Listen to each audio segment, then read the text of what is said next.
people who don't want to disclose the truth are people with something to hide. Blog Talk Radio.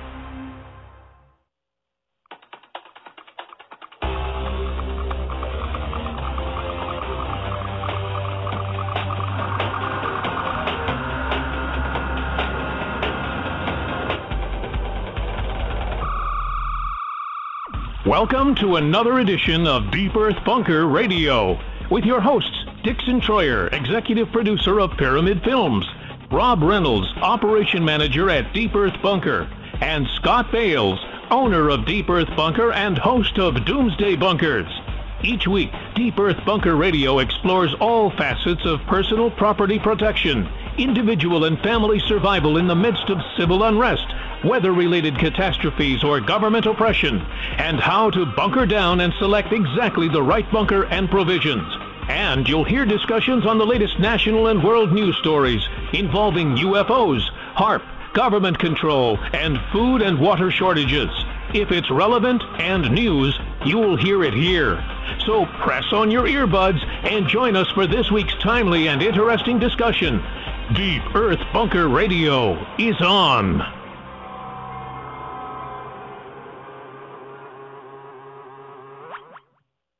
Welcome to Deep Earth Bunker Radio. It is Tuesday, November 13th, 8 p.m. Central here in Texas.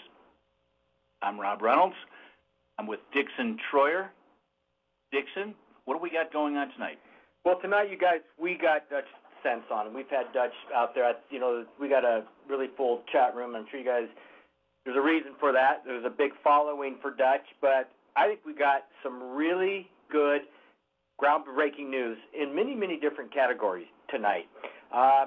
We had a storm that was created for us, a little naughty girl by the name of Sandy, that people are still out of power over there on the East Coast.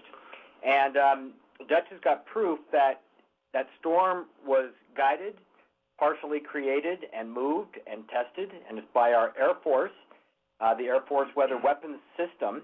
And, wars can be fought through weather, horrible storms, horrible weather, and it's untraceable. So we're going to be talking about that. They call it the Frankenstorm, which is a perfect name for it because Frankenstorm came with many parts, and then he was started by electricity, which is kind of our storm. And then he's also going to be talking about cloud seeding. So that's what we have tonight. We have a call in here. We're going to check and see if it's Dutch. I'm not 100% sure if it is. He's calling by Skype. I'm going to recognize, and I don't recognize the number. Bear with me if it's not Dutch.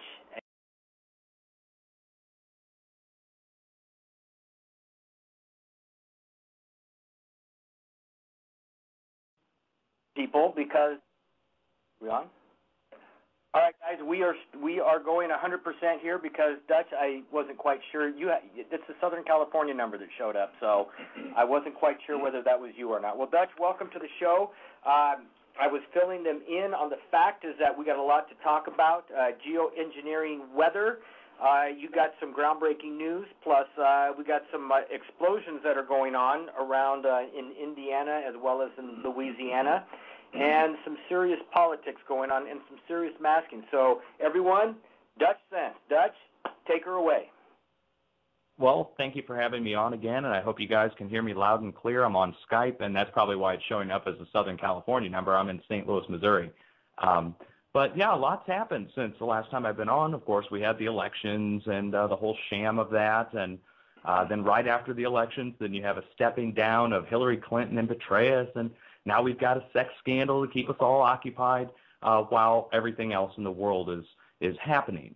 And in that meantime, since I've been on the last time, we had a massive storm strike the East Coast, and if you've been paying attention to any of the mainstream media around the entire planet, they all covered it in depth, and it was called the Frankenstorm, and that was Hurricane Sandy, and it made landfall on the East Coast and really caused a huge problem. About, I think, 50,000 people are still without power on the East Coast.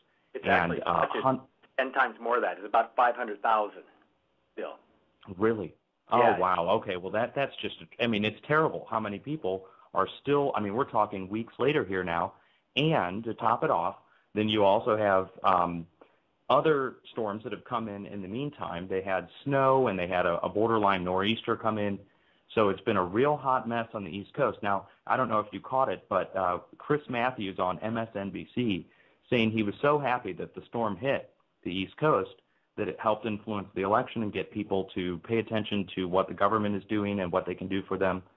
And it was just a disgusting display on TV of him saying he was kind of happy the storm hit. Now, 100-plus people died in the storm. What we need. Wow. And here he is. He's happy. He's happy about that there's a storm hit. While he probably went home to his warm home. Yes, and he probably has his own bunker. You know how they all are. They all have their own place to go to. And I'm not dissing bunkers at all, guys, but he is properly prepared with all the money he has to have backup generators and have the things that he needs if he were to be in the area. But he's out of there anyways. He's not actually in the area affected. All those people on the East Coast, either their services were not interrupted at all or they were only interrupted for a short amount of time. We're talking about poor neighborhoods right along the coast that are still without power. And we're talking, like you said, I guess hundreds. How many did you say? 500,000 people? Yeah, I looked it up, and that was last night. It was 500,000. I'm sure that they haven't changed that number much, but 500,000 are still without power, and they're cold and they're hungry. Well, if you're a prepper, this was go time for you guys. This is testament to why you need an emergency preparedness plan that'll get you through for multiple weeks, not just 3 days, as FEMA and Ready.gov all tell you to have. You need a multiple-week plan for power, communications, transportation, and even possibly self-defense if it comes down to it. But I'm digressing because this whole storm, guys, they called it Frankenstorm, okay? And now the meteorologists named that. That came out of NOAA, the name Frankenstorm, and it's so ironic that that's what they called it because, like you said at the start of the show, Frankenstein was built with multiple parts and then shocked with electricity and brought to life. And that's what we found out that this storm did. What they did to this storm was cloud seeding activity, what in slang term is called chemtrails. Now, I would urge everyone, you need to stop calling it chemtrails immediately and refer to it in the proper terminology, which is cloud seeding. And cloud seeding has been going on since the 1940s. And they use a myriad of substances all the way from silver iodide to petroleum-based products. Now, they spray that into the atmosphere from airplanes, and it's intended to produce what are called CCNs, which are cloud condensation nuclei. You have to understand how rain forms. In order for rain to form, it usually is a dust particle from Mother Earth in the air, and that's the surface in the air that allows the accumulation of water molecules. You can't get rain otherwise. And what they found out is that they can use different substances, such as silver iodide, or chaff, like aluminum around a silicon base, and that can induce or cause cloud formation. Okay, so this goes back to the 1940s and cloud seeding. So what we saw before Hurricane Sandy this year were hundreds of pictures being reported up the East Coast of a huge cloud seeding campaign underway.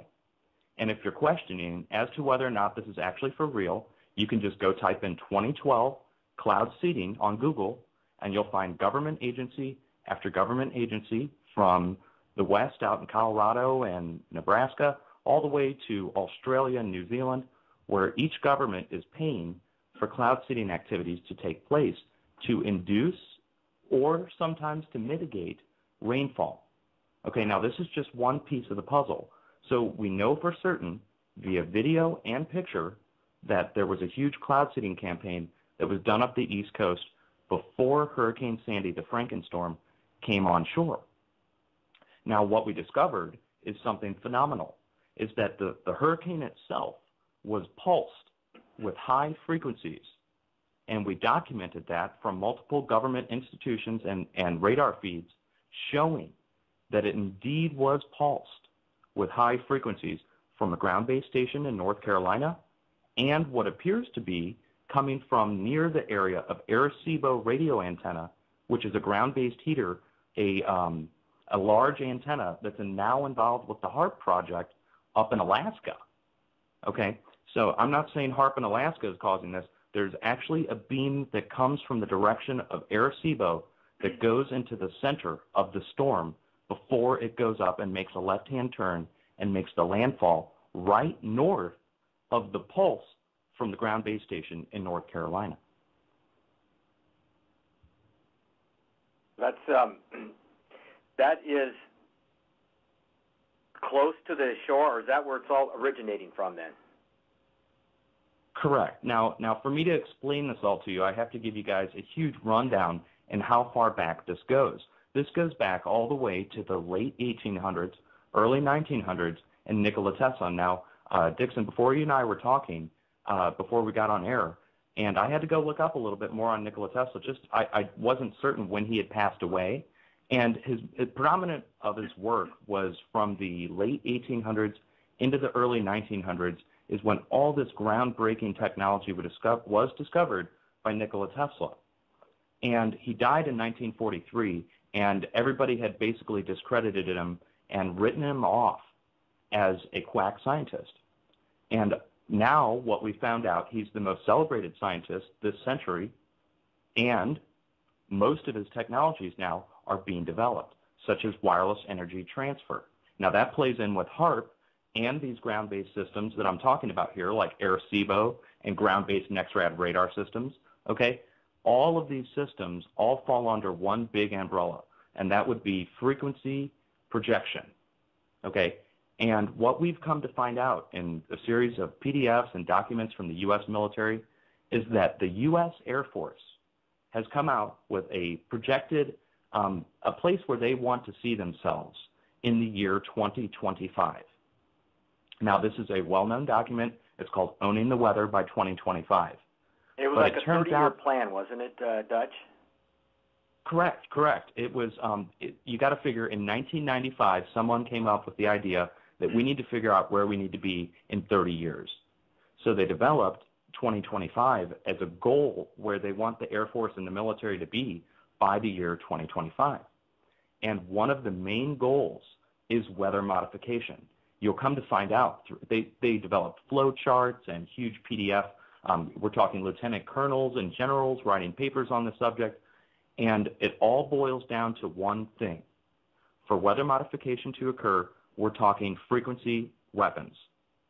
It's just that simple. Focused frequency, whether on a high or a low level, has an effect on the atmosphere, has an effect on the ionosphere, has an effect on the magnetosphere. And it just depends on how much power you apply. So HAARP, for instance, the High Frequency Active Aurora Research Project program up in Alaska, is a series of antennas. And the reason it was developed, if you go look up Bernard Eastland and the original patents on the subject, you'll find out that ARCO was an energy developer up in Alaska, and they contracted with Eastland to figure out a way to transfer the energy of the natural gas reserves in Alaska down to the lower 48, or to somehow make use of it. And he came up with HAARP, which is a way to burn natural gas, transfer it via high frequency to other places on the planet for different uses. And one of the uses is literally wireless energy transfer, to transmit power. Now, how do you do that? It's through a series of antennas and rectennas, okay? And a rectenna is a rectifying antenna, and it's designed to receive microwave energy from wherever and convert that into DC current. And this already exists. It's done by using diodes. The way they figured this out is people who live near power stations are able to spread wires out from their house and collect free energy from the power company station down the street. And it's wireless energy being emitted unintentionally. And you can't do this anymore, by the way. It's illegal. They call it stealing power from the power company because you're pulling off of theirs. Right. And so all of these systems, all are high frequency and some low frequency some high frequency to induce low frequency, which gets into a whole nother thing about what happens when you insert high frequency into the Earth's general atmosphere and ionosphere. A whole series of events take place. High frequency can modulate into low frequency. Low frequency can modulate into high frequency. You can get a switch effect. It can be used in a targeted small spot a few hundred meters or a few kilometers across to create actual plasma in the atmosphere at a temperature of about 1,600 degrees Fahrenheit. And that comes from the director of HAARP Public Relations on camera, on film in a documentary called Holes in Heaven. On camera, on film in a documentary called Holes in Heaven. It's from 1997. It's got a young Nick Begich with the 1990s long hair, and they're talking about it back then even with the small antenna array, not even the full 188 antennas that they have, but at 48 antennas. Dutch, did you say 1,600 degrees Fahrenheit? I sure did. That's per their own words. That's not me inserting anything. That is, we can target HAARP. That is an area. Hot. That is hot, and that is a heck of a weapon. Yes. And now you can imagine what happens to anything that passes through that 1,600-degree area. It's hotter than the surface of the sun. You're talking missile defense.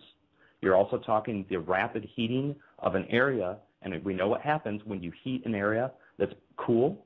You have cool air around a hot area, and you get convection.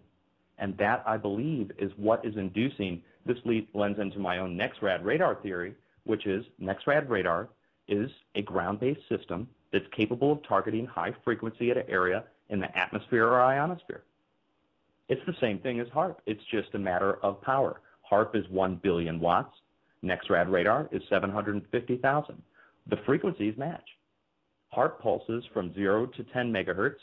NEXRAD radar pulses from 0 to 12 megahertz, which means their capabilities completely overlap on a pulse mode. And in full functioning mode, let me get this right, because we've talked about HAARP more than once. You have, Scott has, all of us have talked about HAARP. Is this something, it's in the same technology, but a different entity, a different company than HAARP? Like it's two different things? Oh, yes. Yes. Now, HAARP, of course, is a place in Alaska. It's jointly managed by the U.S. Air Force and the U.S. Navy and Department of Education and Department of Energy. And it's just one facility of many. When you guys hear people talking about HAARP, please understand that there are multiple locations around the world and that HAARP is just one of many.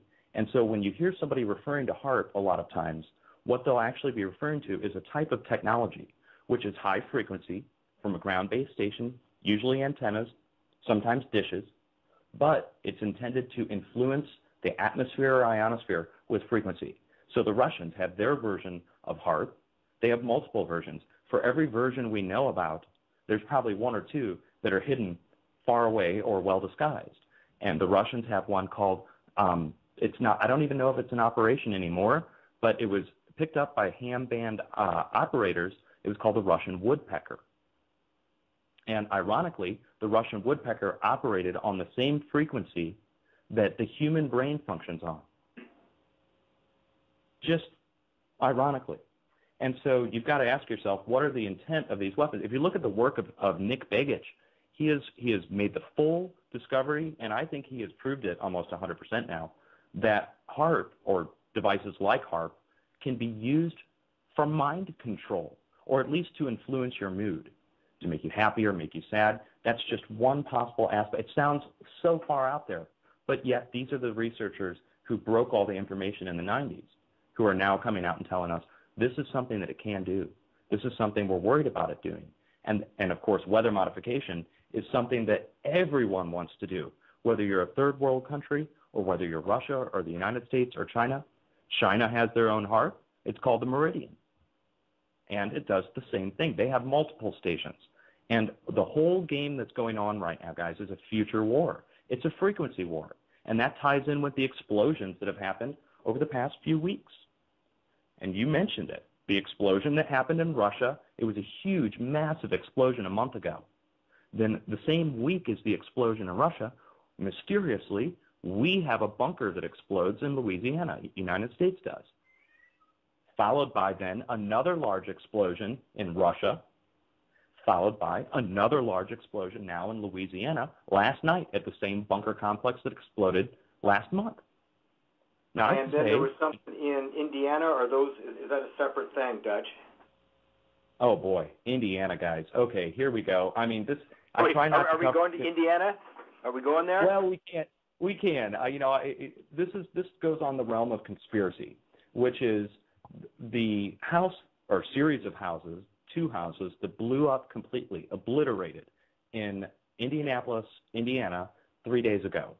About 11 o'clock p.m., just 2 houses obliterated and 80 houses damaged around the area.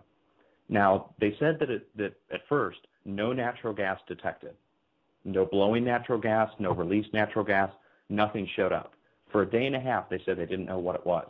Now they're starting to say that they think it was a furnace.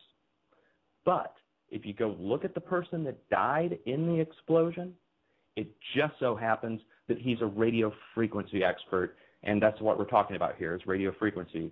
And he worked for Klipsch, and he worked for, he was developing new audio gear, and he's a harmonics expert, okay? It's on his LinkedIn. You go look up his LinkedIn, Indianapolis, Indiana, there he is.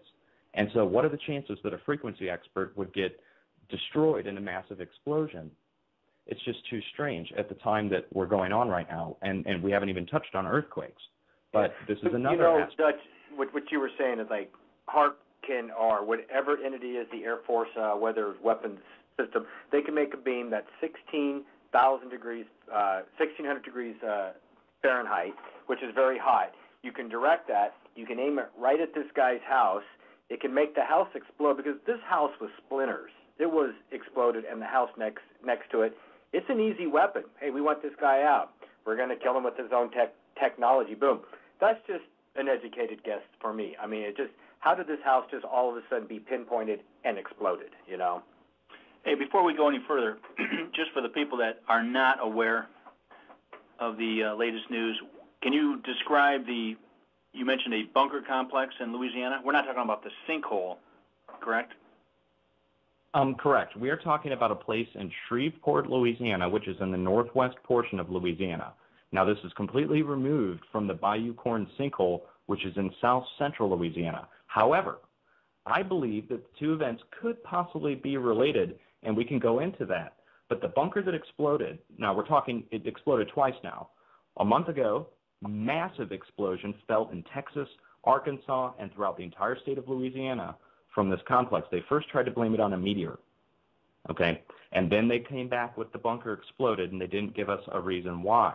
But we're talking about not deep underground, but relatively deep underground ammunition bunkers. So we're not talking about the kind that people go stay in. We're talking about the kind that they store ammunition in. So really heavy-duty bunkers. And when it exploded a month ago, it sent a mushroom cloud multiple kilometers up into the atmosphere. It was picked up on radar, and they detected the cloud on NEXRAD. It was a really big deal. News covered it tremendously.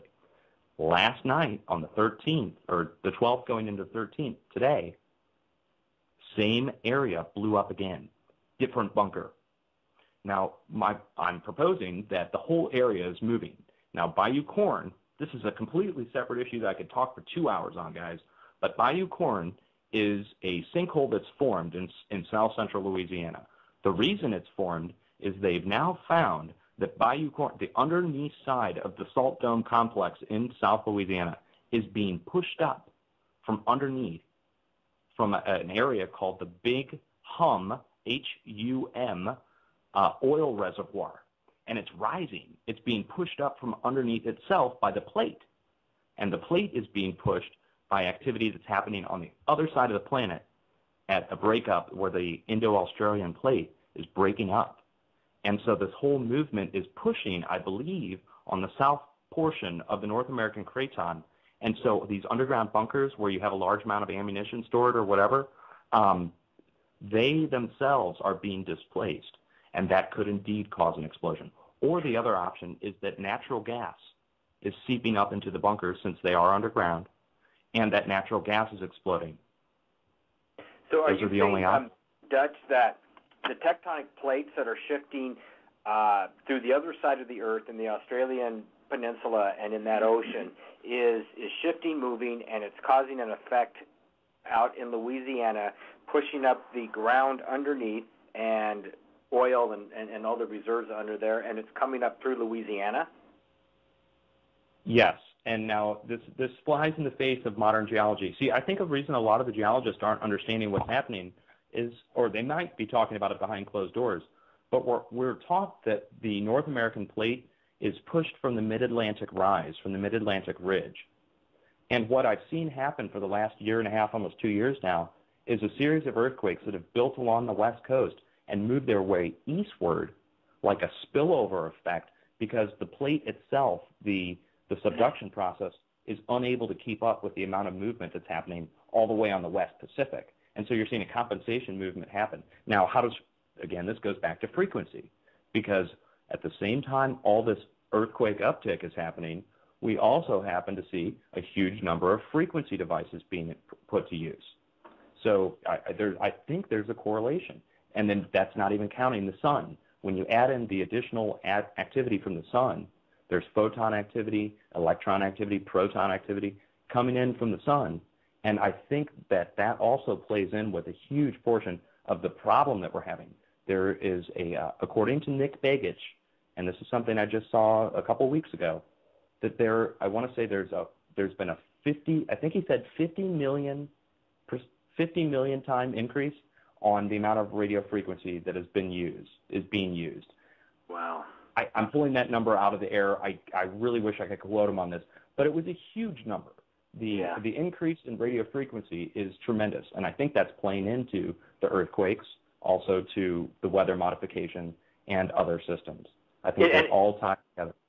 And it has to. Hey, Dutch, we got to pop on out into commercial break. Hey, you guys, we're going to come back. I got so many questions, Dutch, on this. Like, what could happen to Louisiana? And you guys, don't worry. We're definitely going to talk about the Air Force weather weapons system, what happened with Hurricane Sandy, the cloud seeding that happened over there. We got some horrible stuff in our clouds that can cause sickness and Alzheimer's. But after this message, 7345. Again, 888-543-7345, or better yet, visit them online at buyemergencyfoods.com. Welcome back, Deep Earth Bunker Radio. We are on with Dutchsinse, and we are talking about a lot of interesting things. Hey, Dutch, now you were talking about frequencies, and they're all over the place. And here's the thing is about this weather control is that there's a lot of great things that can happen with weather control, as we know, is move storms out of the area, to bring in rain, to areas, decrease droughts and all that stuff. It can really change the world, but it's unfortunate that we live in such a society of power and greed that that's the first thing that's going to come out of, from a weapon to selling the service to whatever. But you mentioned the radio frequencies in that area. Do we have any idea what those radio frequencies were coming from? Yes, we were able to track this down. Now, when I say we, I'm talking about myself and dozens of other researchers online. I can just give a few shout-outs really quick. I want to give a shout-out to Resonated, his real name is Jim Lee.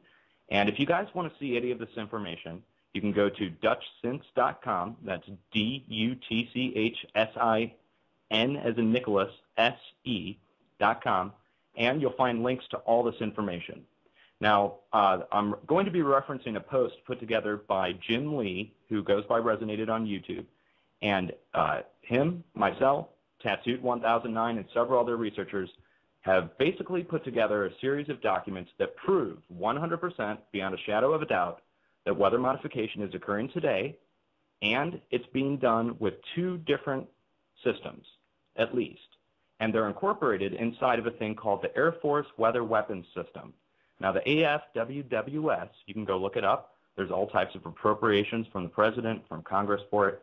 And it's a system, a global system that's intended, it was created by the Air Force to encompass everything having to do with weather and multiplying the force multiplier in the theater of battle. So using weather modification, monitoring weather, and it all falls in under the AFWWS. So if you want to find out anything about the Air Force, or if you want to find out anything about weather modification systems, one avenue to go down is start looking up this acronym AFWWS. And what you'll come to find out is that there's a series of plans and documents that are already enacted or are intended to be enacted, and that's all by the year 2025, which ties in with the Air Force's major goal, which is owning the weather by the year 2025 or earlier. And so that's the main document everybody's heard about, Weather 2025. But they also have a series of other documents that are subsequent to that back up and say, basically, that they intend to use high-frequency pulsing from ground-based stations, from satellites, places like HARP, also other places like radar stations. And they can literally pulse the storm to either mitigate it, that means to make it less, or to accentuate it, to make it greater. And so one of the documents we found is called now you guys, if you're listening, type this in on Google or go to my site. It's called an Operational Analysis for Air Force 2025, an application of value-focused thinking to future air and space capabilities, written in 1996. And they go through it. Now, the cloud condensation nuclei, CCN, comes from things like chemtrails, like silver iodide. They spray that in the air, it condenses and forms clouds. But the intent is not just to form the cloud, it's also to control it once it's formed. And now that brings us forward to Hurricane Sandy, Frankenstorm. This year, okay, out of the Frankenstorm, they did a pulse from a ground-based station along the coast of North Carolina. I went and checked the NEXRAD feeds, and they have a thing called NEXRAD Level 3 data, which shows you what mode that the radar is in when it's pulsing. We come to find out that whenever the radar goes into pulse mode, it goes into a mode that they call unknown mode. This is their own terminology. Now, the unknown mode is a high-frequency pulse, and we see it every time on radar. It returns back as a high-frequency pulse. But what's it returning back? Because normally it's happening before the storm occurs, before the storm is there. What it's returning back are the CCNs in the air. CCNs, cloud condensation nuclei, are formed, they found, by energy itself. You don't need a particle of dust in the air. They have found that ions themselves attract water molecules. Now, what does that mean? It means that any ground-based antenna, any targetable antenna, is capable of producing CCNs, thus capable of producing clouds, thus capable of producing weather, depending on how many ions you insert into the atmosphere and how much, let's say, silver iodide you spray into the air. So what we documented this year is so profound that it's still sinking in the community. Some people don't believe it. Now, what we found is that when the station is pulsed from North Carolina, the hurricane, as it passes north of the Bahamas, is being hit with high-frequency microwaves from the direction of Arecibo radio antenna. Now, Arecibo is directly now a part of HARP, and they call it a ground-based heater. That's what they're calling it from HARP, Arecibo ground-based heater, for their own technical terminology. And ground-based heater is exactly what it sounds like, guys. It's like your microwave oven in your kitchen with much more power, opened up and pointed in a direction and targeted. And that's what we caught. We caught the morphed microwave background imagery from the place called SIMS. It's a Wisconsin EDU, and we literally have it on the site. You can go there right now and see it. The pulse coming from the direction of Arecibo, and then the pulse from the ground-based NEXRAD in unknown mode. Now, if that's happened once, I'd say, okay, that's just, well, it might just be chance. But go back a year. Go back 1 year to August 27, 2011, and Hurricane Irene was coming up the East Coast, and guess what happened? An unknown mode pulse from the station on the East Coast at North Carolina, pulse from that, and a high-frequency blast from Arecibo. That's 2 years in a row. So Dutch, we got these frequency things that you're talking about. They're hitting the storm, or they're moving it, they're manipulating it. What they're doing is that, were they intensifying the storm, or were they making it less, and were they directing it to hit exactly where they wanted? Well, thus the controversy erupts, because what we found out is that two things happen. With a tropical system, when they induce CCNs, cloud condensation nuclei, whether it's silver iodide or whether it's with pulsing it with a high frequency, it actually makes the hurricane less powerful while producing more rain.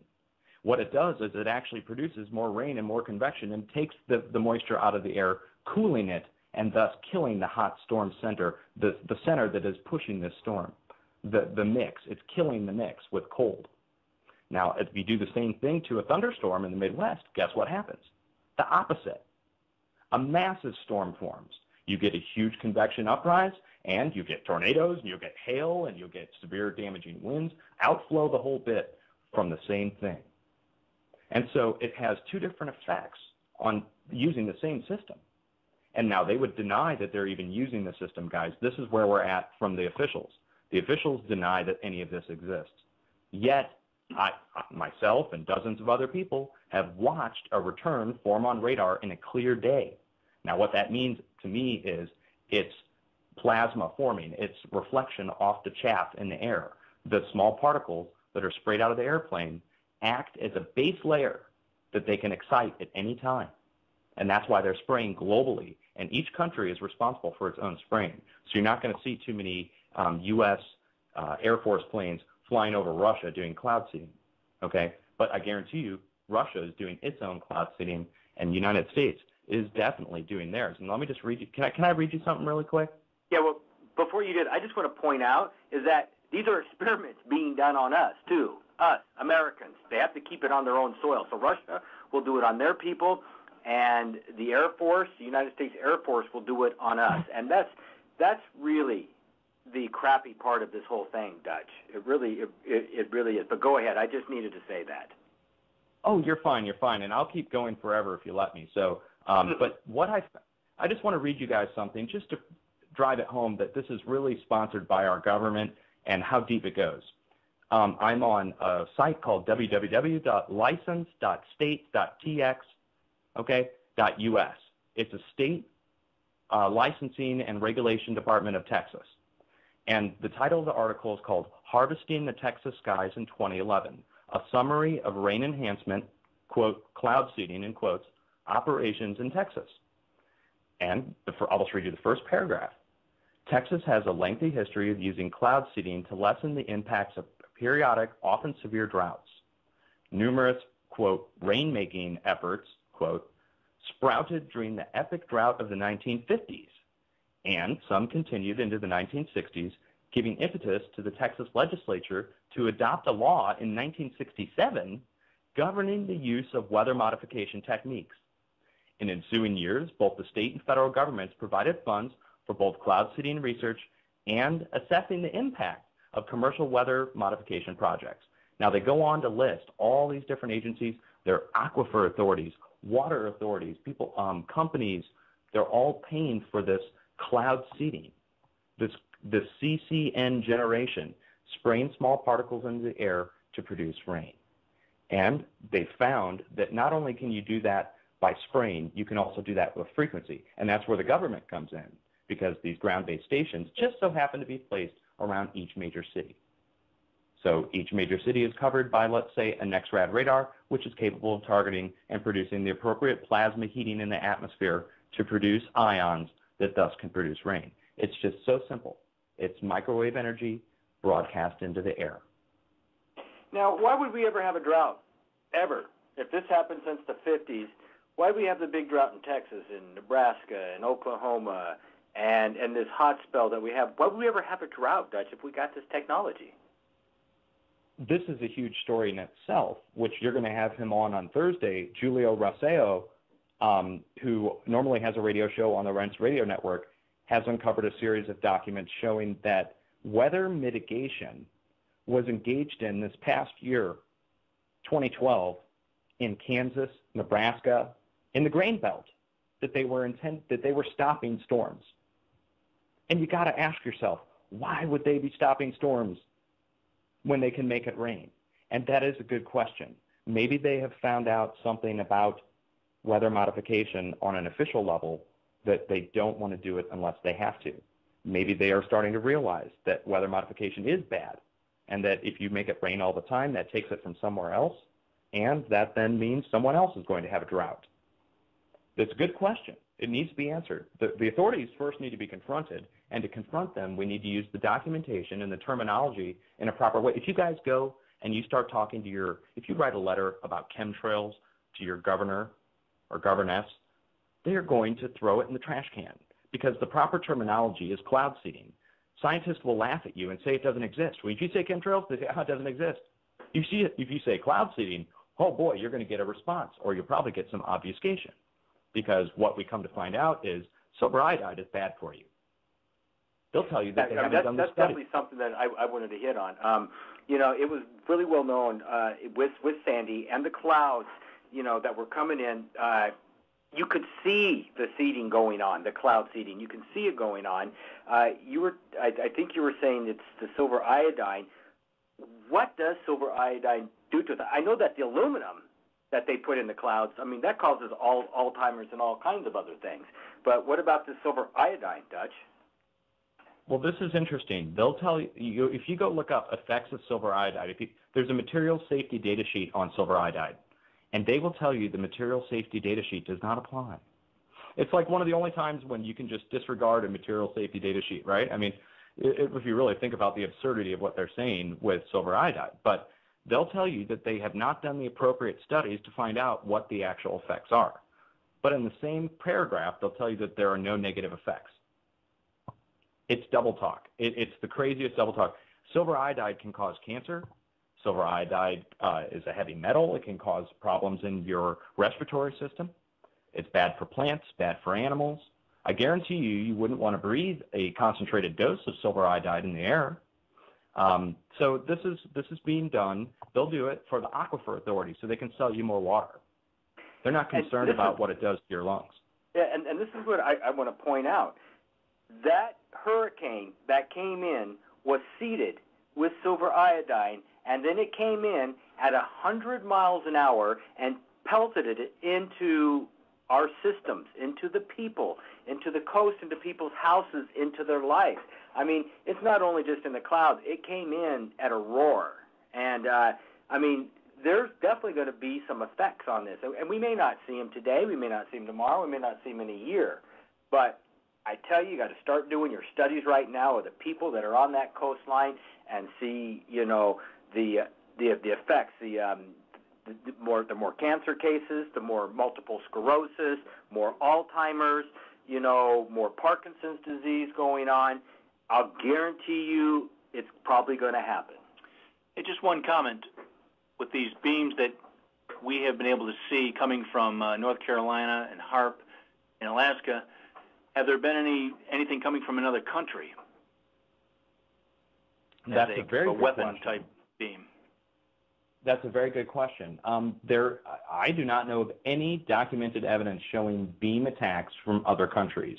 As far as I can tell, the manipulation that's occurring appears to be being done by local authorities, by the United States. So, for instance, the beam that came from Arecibo, well, Arecibo is a U.S. facility. The pulse that came from the North Carolina location was from that location. Now, when it comes to Russia, we don't have access to their radar feeds. We're not looking at Russian radar feeds and able to look and see when these things are occurring. It's very limited and very proprietary, and they don't like to share their information. Europe has a very basic limited radar system compared to ours, and Canada's is virtually non-existent. Australia's is somewhat like ours.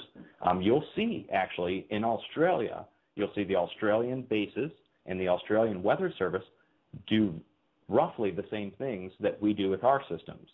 So you'll see a high-frequency spiral pulse come out of Perth, and then within a few days, Perth gets hit with severe weather. This happened multiple times last year.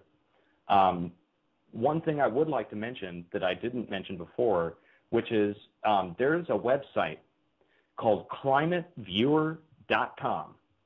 And the same guy who put together this weather post we're talking about tonight, Geoengineering Frankenstorm, Jim Lee, he put together he basically has a Google Earth that he's uploaded all this information to. So if you want to go look at any of these HAARP facilities, if you want to go look at any of the international facilities in Russia or Peru or Europe, you can go to climateviewer.com and turn them on and look at them all around the world.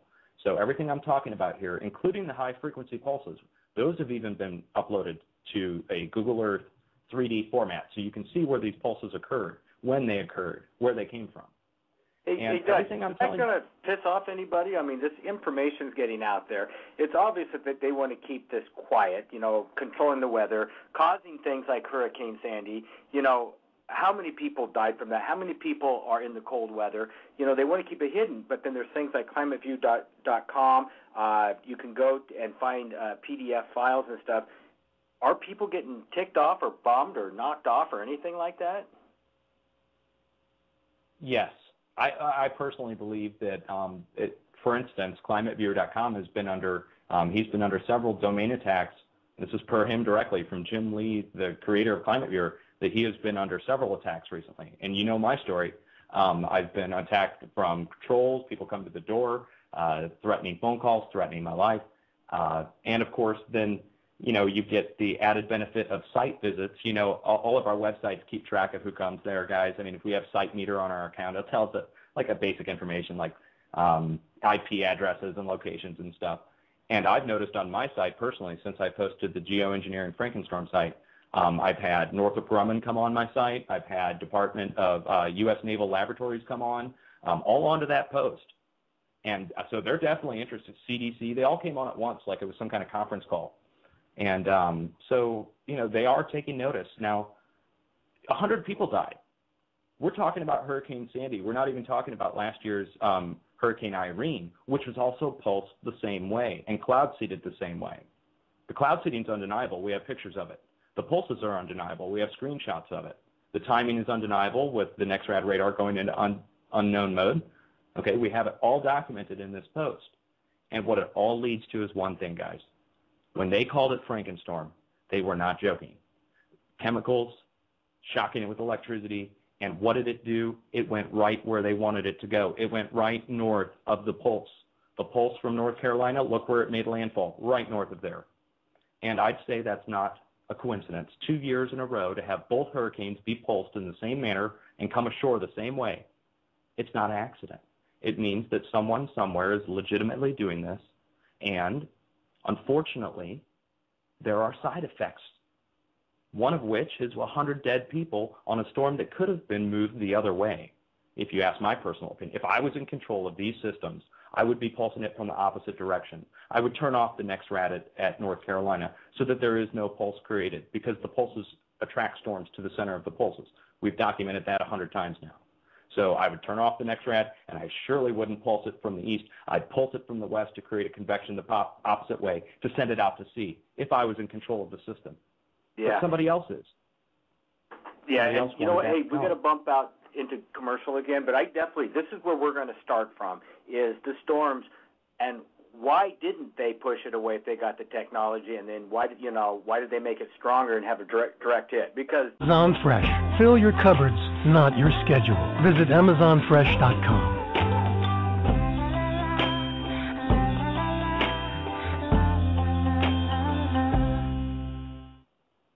Welcome back to Deep Earth Bunker Radio. We're with Dixon, myself, Rob, and we are with Dutchsinse, talking about weather modification, talking about the Frankenstorm, otherwise known as Sandy. Talk about government conspiracy too, Rob. Yes, and all these storms and this whole element of weather control kind of pushes people another motivation to get us prepped for any kind of disaster. Just another reason to have a plan, anything. You may not be able to do 100% of the best plans, but have something, or at least be mindful that this can happen, especially for those people living in the coastal regions. And Dutch, before we get back into this storm talk and whatnot, with the HARP that we have and the Russians, would you call the Russians' weapon or their technology scalar? Would that be what we're talking about when we talk about Russia's technology?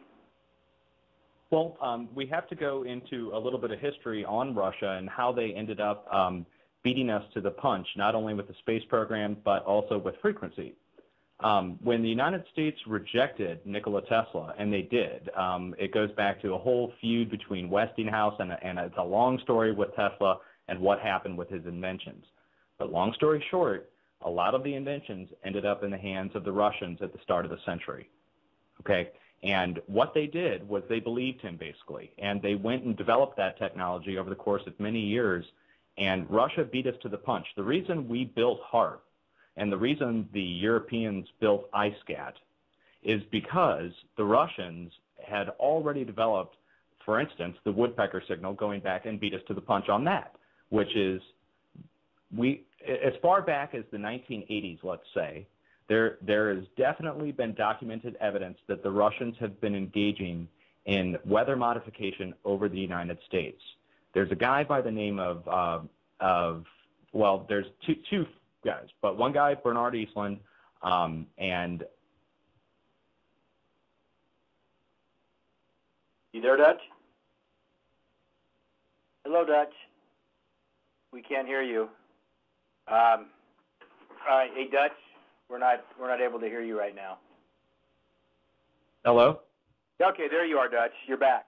That's so strange. I went on to mute. Okay, so I lost my train of thought. We were to Dr. Bernard Eastland and Thomas Bearden, okay, both of which talk about other frequency devices already employed by other countries.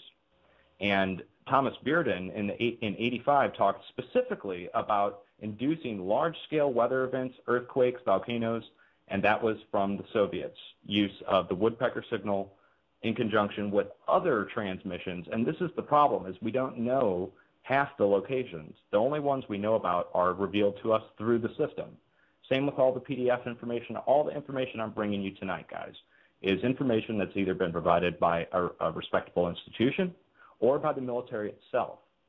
So the information is controlled somewhat. Either that or it's been leaked. But I'm more or less leaning towards control.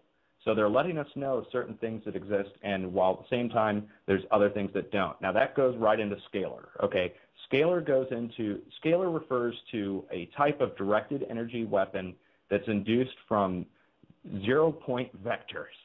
And we could go into, it's a really complex thing to try to explain on the air. We need diagrams and things to look at for us to understand this a little bit better. But it goes into geometry and points in a sphere. And if you can target something in a sphere with energy, what they found is that a base electromagnetic effect can happen.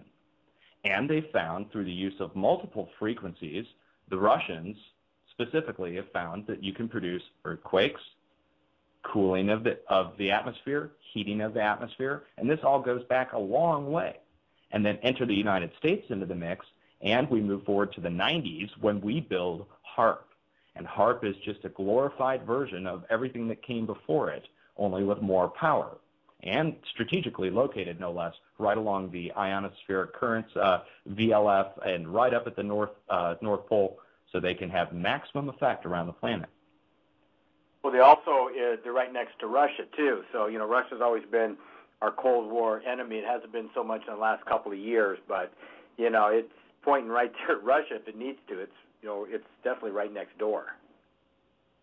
Definitely. Russia right next door. And it's ironic, too, that, in the 90s when, the natural gas pipeline got cut from Alaska.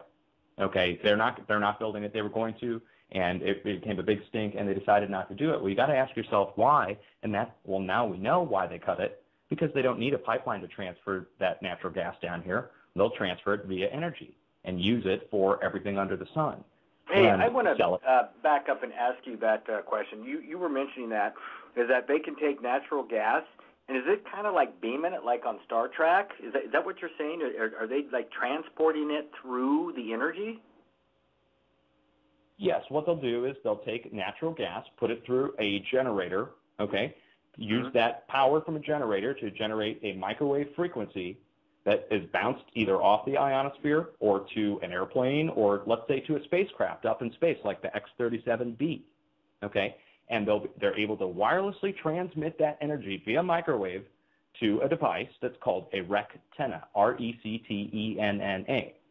And basically what that does is a rectifying antenna that receives that microwave, and it puts it through a series of diodes on a little circuit board, and it produces DC current.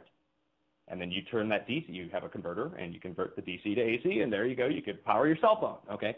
So, but on a massive scale, what they found is they can transmit huge amounts of energy and use it for everything to transmit to space, to push up the ionosphere, to shoot down a missile, or to send it wirelessly to the lower 48. That was the whole point of developing HARP for ARCO, the natural gas company. That's why they hired. Yeah, or let's say that the power's out in New York from a storm. Couldn't they send a whole bunch of electricity there and store it? And, well, not store it, but turn on electricity. Is that a possibility, or am I just really thinking way out of the box here? Well, you're going with the ultimate way that Nikola Tesla was going, which is he had the idea that wireless energy could be transmitted, and he did it. That wireless energy could be transmitted, and you could light up a light bulb, and he was able to light light bulbs by standing, a certain distance away from his device. And so what it is, it's very simple physics, which is a rectenna will receive that microwave energy, and it's just a matter of converting that microwave energy into DC current. And that's where the diodes and the little circuit board comes in. And there's directions how to do it online, I suppose. Now, I've never built one, but I'm sure somebody, if you had the technical background and the money to do it, you could do it. You can already do a poor man's version if you live near power lines. Don't do this, by the way, guys. Seriously, I don't want you to get electrocuted. But if you can do this by spreading out wires and collecting the ambient energy from power lines and using it to light a light bulb at your house. Free. Well, it's not free. You're taking it from the power company. But you could do that if you were sending a directed beam from HARP, let's say, or from an X-rad. There's nothing to stop you from doing it from a radar or from an antenna or from a truck with an antenna on it. It's only a matter of the equipment that you're using, how fine of an area that you can target. Because you don't want to lose, a lot of that energy can be lost if you're not able to target it. It goes out ambiently like one of these giant flashes that we see on radar that's not targeted. It just goes around the entire area. I could just see the future, a whole new energy source out of this, Dutch. It's like you're creating energy from nothing, and you can beam it anywhere. And if you can extract it the way you're saying, I can see something in the future creating energy almost out of nothing in a massed amount to supply a lot of energy to a lot of people. That's the ideal solution, yes. You're definitely referring to something that in the 1960s, a series of papers were written by respectable institutions referring to the harnessing of solar power, that an incoming solar flare or actually just the light itself from the sun could be done the same way, that they would collect that light via solar panels in space and transfer it via microwave energy down to a rectenna on the ground. Now, they made a movie, in 2010 going into 2011, starring Lou Diamond Phillips. It was on Sci-Fi Channel, I think, and it was called Metal Tornado. And in the movie Metal Tornado, the guy, his name is Michael, and he works at HARP. Okay, they show HARP in the movie. It's computer animation, but it's HARP. And the whole concept of the movie is that there's satellites that are beaming energy down to HARP, and HARP then stores that in the ground and then transmits that down to the lower 48, and they sell the power. Now, what in the movie, Michael discovers that the transmission of the energy causes tornadoes unintentionally. It's just the weirdest coincidence, because that's my discovery, is that NexRad radar and other systems are causing tornadoes, and basically now we have proved it. We have proved that pulsing ground-based stations have a definite weather effect, that the Weather Service itself knows that these pulses are having a weather effect. And we documented that in Hurricane Sandy and in Hurricane Irene, 2 years in a row, same spots, same stations, same times almost even. Wow. Well, Dutch, let's go back to Hurricane Sandy. Now, it seems like, and we're talking about our Air Force here, our United States Air Force, which is called the Air Force Weather's Weapons System, send out beams to have the storm do a direct hit into our East Coast, doing all the damage that it did, killing Americans, putting Americans at risk, causing us billions of dollars to repair. It's it just seems like it's obvious they purposely did it. It sounds like it's a test, and that people, it doesn't matter, they're just subject matter. Is there truth to that, and why on earth would they do that? Well, this is a question. The U.S. Army sprayed the city of St. Louis here. They just made this public last month that in the 1950s and 60s, the U.S. Army sprayed cadmium sulfide on the poor people of St. Louis to see what the effect was. Okay, and they denied it for years, and now it's all come out, and the local media here is making a big deal about it, and people got sick and died from it. And what we come to find out is that the UN has passed treaties saying that it's illegal to perform this type of any kind of weather modification internationally, and that if you want to do it, you have to do it over your own country. And so if they want to experiment on a hurricane, unfortunately, the only place they can actually do it is on the East Coast or the West Coast when we get hit with a hurricane. And so if they want to find out how to control it, they have to experiment upon us, or at least experiment upon the continental U.S., which then involves us. And that's how we're getting it. We're getting weather professionals that denied chemtrails for how many years? And it turns out all we had to do was say cloud seeding. And then all of a sudden, eureka, it exists. Well, I would propose that the people who said that chemtrails didn't exist this whole time were lying, or they were intentionally or possibly unintentionally, but it sure seems intentional, lying to us. Well, or just the old slight movement of hands is what it is. Well, if they would have said cloud seeding, yeah. But, it's just the old clam bake trick, it's the old moving of the shells around. Right.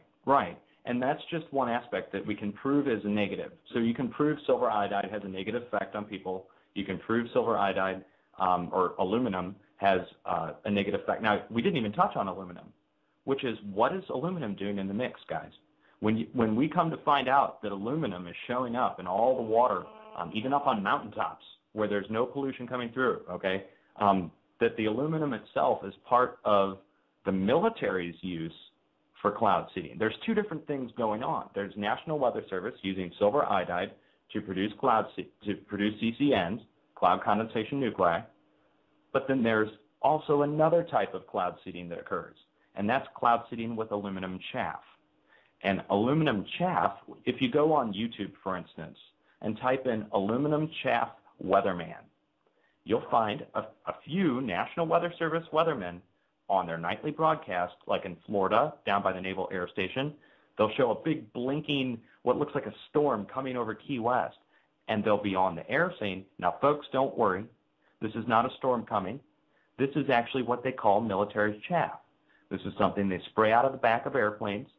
It's aluminum-based, and it causes a disruption on NEXRAD WSR-88D radar.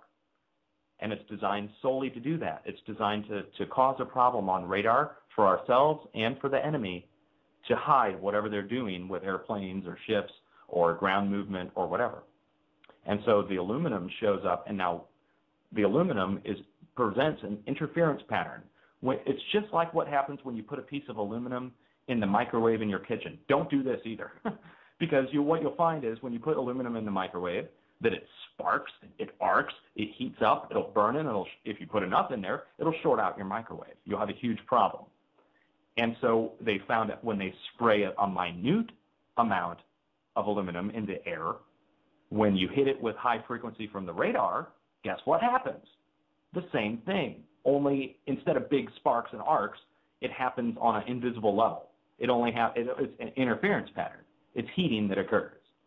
And so the aluminum acts like a arc agent in the air, and it enables the heating more easily. It's really, truly profound when you find out how these systems work together. And silver iodide will do the same thing, by the way. If you put silver iodide into your microwave, don't do this. But if you put silver iodide into your microwave, you're going to find out that it arcs the same way that aluminum arcs, or any metal that you put into, any ferrous metal that you might put into your microwave. Where can you get this? We have a company microwave here. I'm going to try it out. Well, I've got a theory of my own that you could take that NEXRAD operates at 750,000 watts. All right, I've got a GE microwave in my kitchen that operates at 1,000 watts. At 2 gigahertz, 1,000 watts. That's my GE microwave in my kitchen. If we got 750 of those and took them apart and took out the inside firing mechanism where the microwave fires from and weld a little antenna on there and then put them all out on a board that's tiltable, and we were somehow able to focus all those 750 microwaves at one spot in the air above it, I predict that we will see heating. It's just a simple concept. Most people don't understand how simple it is, and that means any country can do it. Iran, Iraq, any one of our enemies, they're all capable of doing this. It's really a freaky, freaky thing. Not frequency freaky, but freaky in knowing that any one of these countries can do it, and it's all just based upon how much power you have. So that's why we need HAARP. That's why we need HAARP. I mean, we really do, to fight these other people, if anything. Yeah. Now, they seed with aluminum, and you were talking about aluminum, and I understand, the elements of it, and, it causes electricity, holds it, all that stuff, but aluminum, to us, is not good, and it's in our cloud. It comes down in the water. It comes down in the storms. It's known to cause Alzheimer's, and we definitely have an uproar on that. I believe it deals with autisms in babies as well too. Aren't there other side effects with the aluminum, Dutch? Definitely. There's all types of health effects from metals in your body. Your body is essentially a battery. And so if you introduce metals into that, it can have all kinds of effects. The aluminum, you're right, it can cause Alzheimer's. They found that if a person ingests a lot of aluminum over the course of their life, that when they get older, they have a predisposition to get Alzheimer's. And same with if you're a pregnant mother and you ingest a lot of aluminum, it tends to actually, there's a predominance of babies are born with autism from that. That it can be a poisoning that occurs, a metal poisoning. Now, they would say that it's on such a small level, or spread. They actually do. For instance, I think in 2011 in Texas, they used 55,000 metric tons of silver iodide in their cloud seeding projects, which is a lot, okay? And that's just in Texas. So you got to figure, but they're going to calculate that spreading out over the entire area of where they're spraying, and they're going to say, okay, that the actual effects of that is going to be small, but I would say any of it is not good. I mean, there's no way to know. There's been no health tests done. When you go read their case impact studies, well, we still have to do the testing. There's not enough testing on the effects of silver iodide, but yet it's safe. Hey, Dutch, along with the silver iodide and the aluminum, barium has also been found in the cloud seeding, has it not? Yes. Well, okay, this actually goes into part of where the whole conspiracy for chemtrails came out of, okay? Because you got to go back 5 years, guys. Chemtrails didn't exist 5 years ago, nor did cloud seeding. I mean, no one was talking about it. It was in the realm of conspiracies. And what they first found out, and this is from doing water tests, is that a large amount of barium was showing up along with aluminum and silver iodide, but particularly aluminum and barium were showing up in excess amounts everywhere.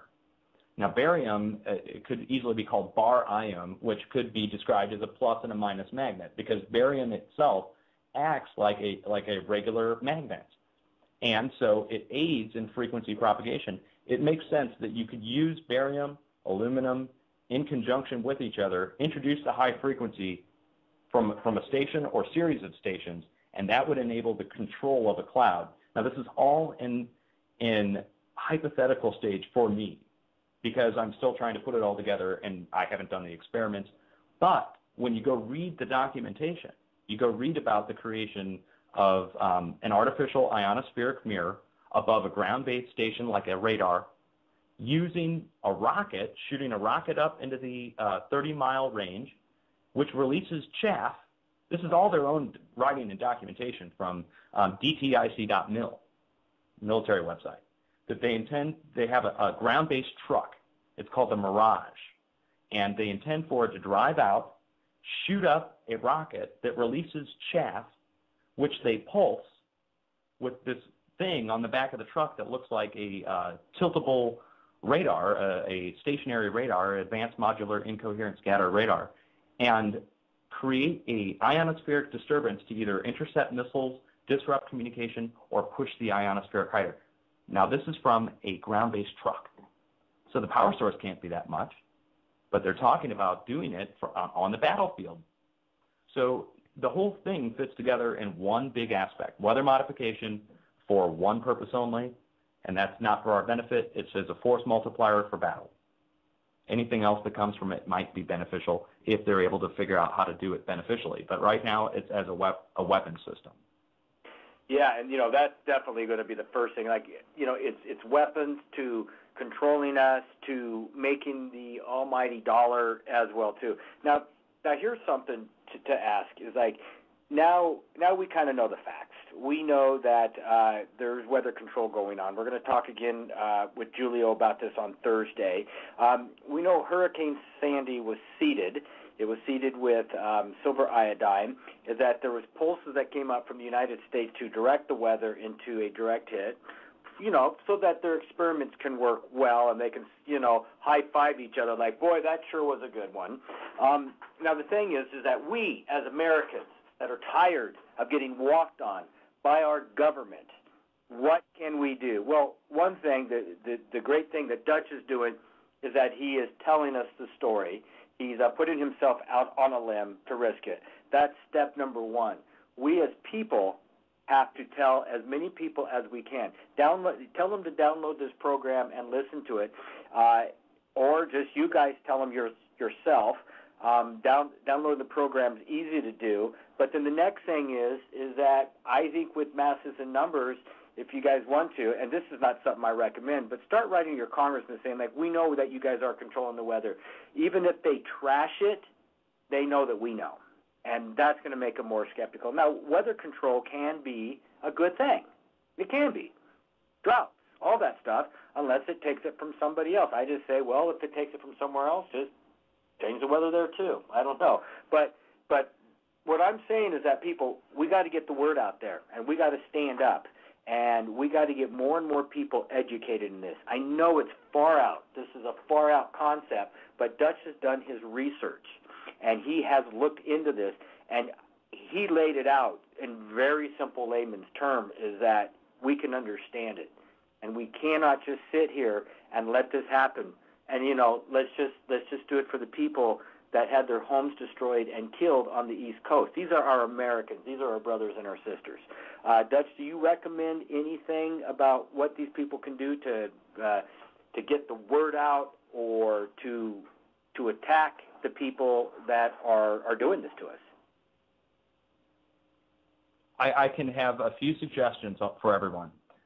Myself and 100 other researchers, and I say 100 because I'm not exaggerating there at all. The women from the Girls of Adepto or Perfectus group, 100-plus women studying this 24/7, 365 on Facebook, resonated. Myself, Tattooed 1009, Bethany Home 7, War on Air Daily Calls, the Shutter Countdown.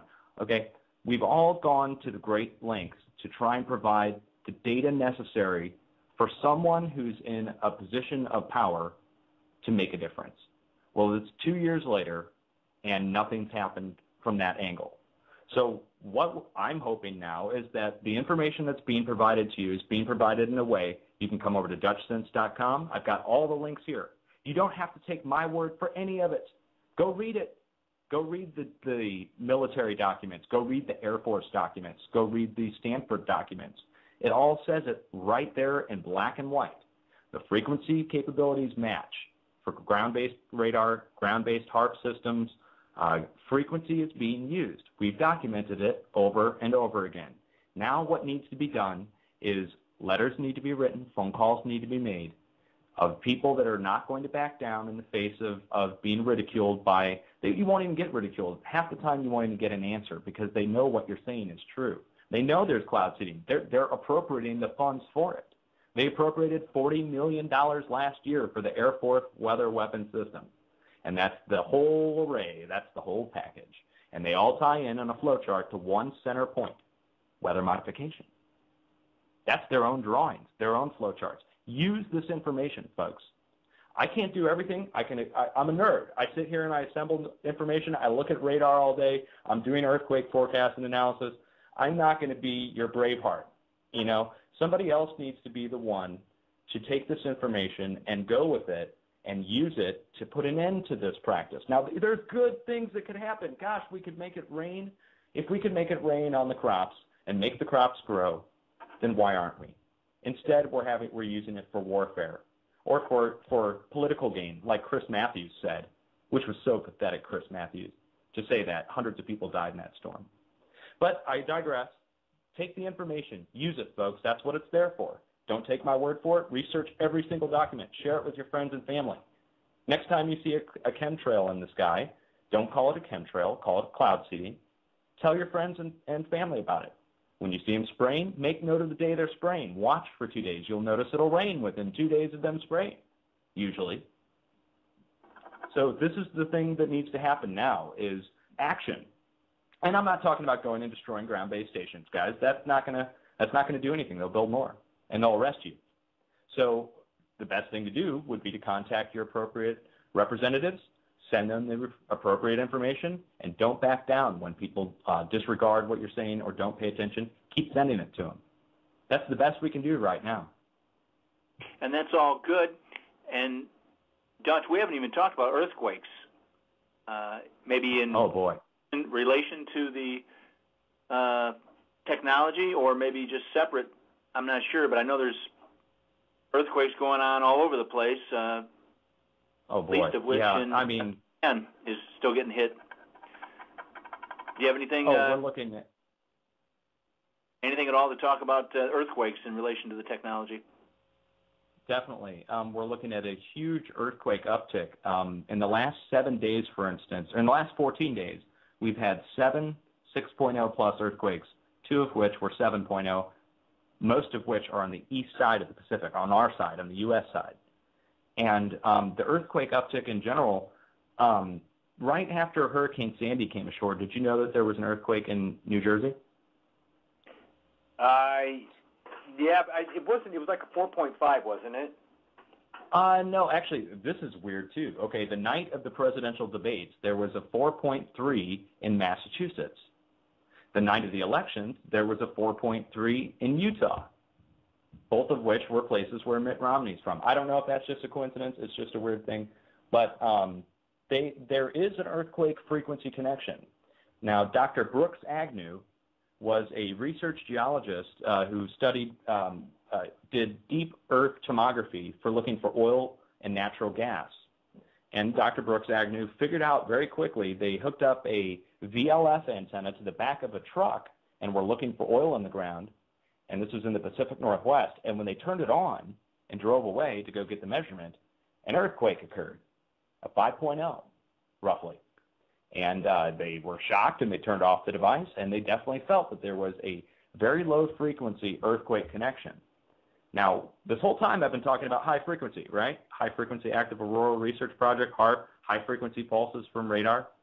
Well, they found out that when a high-frequency pulse goes into the ionosphere, it modulates, it cross-modulates naturally into a low frequency.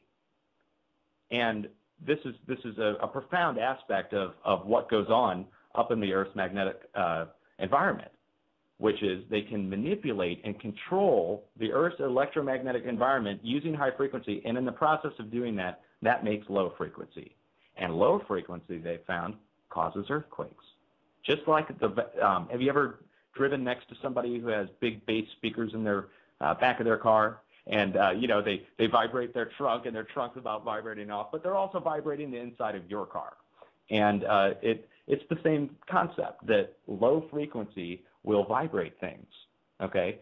Just like high frequency will heat things. It's so basic that some people think it's Star Trek future, but when you explain it to them that, hey, your microwave will heat a cup of coffee, and, hey, that bass speaker will rattle your trunk. Well, if you add exponential power to that, and put the frequency extremely high or put the frequency extremely low, you're going to get an earthquake, or you might get a lightning bolt, depending on which way you go. And I think you just said that really well in the fact is that a microwave, you can heat up something. Who would have thought 30 years ago you could stick a cup in a box, shut the door, and in a minute have that water boiling? That's the same thing. You guys can roll your eyes about HAARP or you can argue, but it's kind of the same thing as heating up your water for a minute in your own kitchen that we already take for granted the microwave.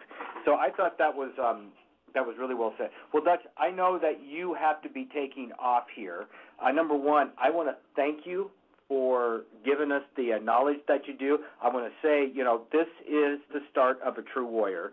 It's up to us to take this information to spread it on. Remember, this cloud seeding is poisoning our kids.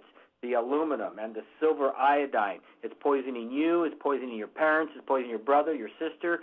If you're a pet lover, your pets, your children, their future, it's dumbing us down. It's doing all kinds of things to us. It's controlling us through population. It's mind control. Again, if they put any kind of fluoride in there, it's going to dumb us down. The aluminum's going to be doing the same thing, all in the eyes of science, and we are victims of it. And I hate using the word victims, but again, we got to get this information out. Have them download this right here. Go to Dutch's site, and I'll have Dutch give it to you guys again. Really learn about this. There's people dying. We are experiments. We are rats. And again, we got to take the government back. They do not own us. We own the government. And I don't care how scared you guys are. We are going to win this race. We have to. We have to win this game with the government, and we cannot let them control it. If they are going to control the weather, it's got to be to grow food for us. That's our tax dollars that is paying for this stuff. Dutch, do you got anything to say in closing? And I would love for you to tell them where to go on your site as well. Definitely. First of all, you guys, if you want any of this information, it's on Dutchsinse.com, and that's DUTCHSIN as in Nicholas, SE.com, and all the links are there. But I'd like to just finish it up with, there's that old saying, with great power comes great responsibility. And it's the greatest power to control the weather. And unfortunately, past demonstration has shown that they are not responsible. They being the National Weather Service, the government, the military, they've always taken these systems and exploited them to the point where, like the nuclear bomb test, for instance, to the point where it's absurd. And we need to stand up, and we need to say no. And the one thing that we can do right now, again, is to contact your representatives, let them know that you know, and send them the documentation that we've assembled, because I don't want it to be all in vain sitting on some website somewhere. Hurricane Sandy was manipulated. I'll testify in a court of law for that. You can hook me up to a lie detector test. I'll show you all the evidence. You don't even have to talk to me. You can review the evidence yourself and come to that conclusion yourself. I'd like to come back and talk about more things in the future. We didn't even get into bayou corn or earthquakes or anything, but maybe next week sometime we can recap some of this other stuff. But thank you for having me on. We will definitely have you on, Dutch. We always love having you on, and definitely the bayou corn. And there's so many things going on. Your knowledge and research. I'm glad that you, as you said, you're a nerd and you do all this research, because we all benefit from it. So, again, thank you so much, and definitely everyone out there, we're going to have Dutch on more. We're probably going to have more about this Hurricane Sandy, and there's probably going to be some more stuff coming out as well on that. So just want to say thank you, Dutch. Thank you, everyone out there, for listening. Dixon. As Dutch mentioned, that we're going to have Julio, how do you say his last name, Dutch? I was just going to say it. I wanted to just really quickly mention, guys, this coming Thursday, you've got to tune in for Julio Rauseo, okay, Rausseo, and he is going to be discussing his TSA experiences, which are just too much we won't even go there, and his weather modification discoveries. He's turned up some stuff that you will not believe. Yeah, and it's going to be great. We will touch TSA, because that's actually going to be my show tomorrow. We're all flying. We could be traveling here in the holidays, and TSA. And we actually featured Julio TSA thing on our show when he did that. I didn't know it was the same guy. I was laughing when I called him to set this up. But definitely Thursday's going to be another great show. It's going to be an addition to what we talked about today, more knowledge. And plus, like I said, we're going to hit TSA and about opting out on those nice scanners they give us. All right, everyone. Well, good night from myself. Again, Dutch, thank you. And as well as good night from Rob. And you guys have yourself a pleasant Tuesday evening. Bye-bye.